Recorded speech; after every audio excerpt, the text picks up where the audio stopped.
стартуваме, а тоа е каква е ситуацијата во меѓународната политика со оглед на вчерашното започнување на офанзивата во Украина. Дејан Андојич, добро утро. Добро утро. Да го прокоментираме 56-тиот ден од војната во Украина. 56 дена руската специјална операција трае во Украина. Оно што можеме да го видиме денеска изминатото денонокие се неколку поенти. Првата поента е дека се уште се чини личи супериорноста на украинската армија во одбивањето на руските напади. Не навлегувам во тоа дали русите тоа го дозираат или со цела сила напаѓаат или се штедат, тоа не е важно. Важно е дека украинските трупи се уште одолеваат на тие напади.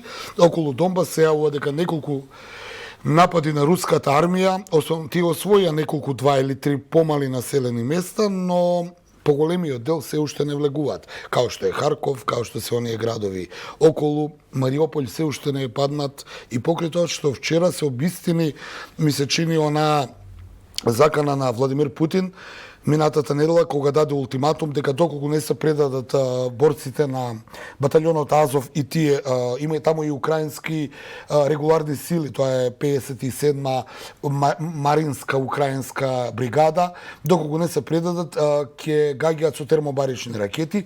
Вчера се случи таков напад, не знам дали се термобарични ракети, но нападнате се подземните ходници на Азовстал челичарницата, загинати се 300 луѓе. Од утринава имаме повторно нов ултиматум од страна на русите кои велат предадете се зашто ќе продолжиме, и тоа таму стои така како што стои. Командантот на тие маринци украински утринава побара од Киев да им овозможи коридор за повлекување, бидејќи тие вика прашање на часови колку можат уште да издржат, што дава една слика дека веројатно таму работата е готова, па тоа го изиритира и Зеленски, кој како претседател на Украина изјави нешто што беше критика за НАТО, а тоа е да ни даевте на време софистицирано оружје кое парира на руското оружје, ние до сега ќе победевме и ќе воспоставиме контрола и веќе ќе ја заборавивме војната. Ова критика кон НАТО ме чуди малку, бидејќи НАТО и Соединетите американски држави секојдневно му испорачуваат оружје. Ние немаме увид какво е тоа оружје, но ми се чини дека Зеленски е малце кивен на НАТО сојузниците, бидејќи неадекватно оружје ми испорачува, а тие со такво неадекватно оружје успеваат да одолеат на руските трупи. Тоа е што се однесува до оној еден апдейт изминатите 24 часа. Од друга страна, денеска Бајден не ја исклучи можноста дека сепак ќе го посети Киев. Тоа ќе биде голема порака доколку се случи, и покрај тоа што и Борис Џонсон беше претходно, но ми се чини дека доколку Бајден сепак се одважи да дојде во Киев, тоа ќе биде една сосема поинаква, би рекол, порака кон русите, но ајде да видиме, да причекаме. Она што ја лично го очекувам е дека доаѓа Великден, православниот Великден, и мислам дека тука најверојатно ќе дојде до некој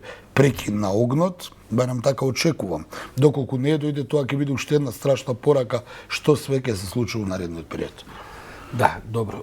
Тоа се отприлика овие најнови информации кои што доаѓаат од Украинскиот фронт, каде што русите со една неверојатно, би рекол, непромислена агресија покрај се другото се обидува и влегува конечно во една авантура во која што сега не сум сигурен дали ни самите знаат како да се излечат од сето тоа. Сега една работа заборив да кажам. Но кога сме кај Великден, само да подсетам, руската црква е една од најмилитантните цркви и воопшто е еден од најголемите поддржувачи на војната, така што дигнале тие раце од празници. Добро, верниците зборам сепак, меѓу војниците. Тоа се православни. Не можеме да се сетам на името на едно прекрасно туристичко место во Украина, кое што меѓу другото има прекрасни цркви. Вчера читав некоја репортажа, таму и црквите се гаѓаат, така што ќе видиме, да се надеваме дека барем за христијански празник нешто би било, да кажем, со намалени. Интересна беше податокот, ако заборив,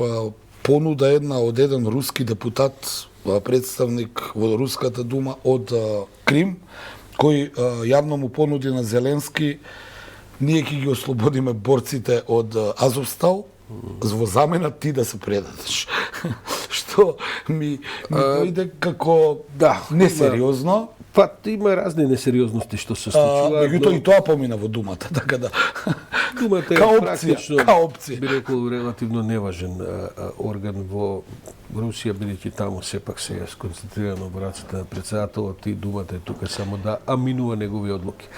Дејан, ти благодарам за ова утринско брифирање.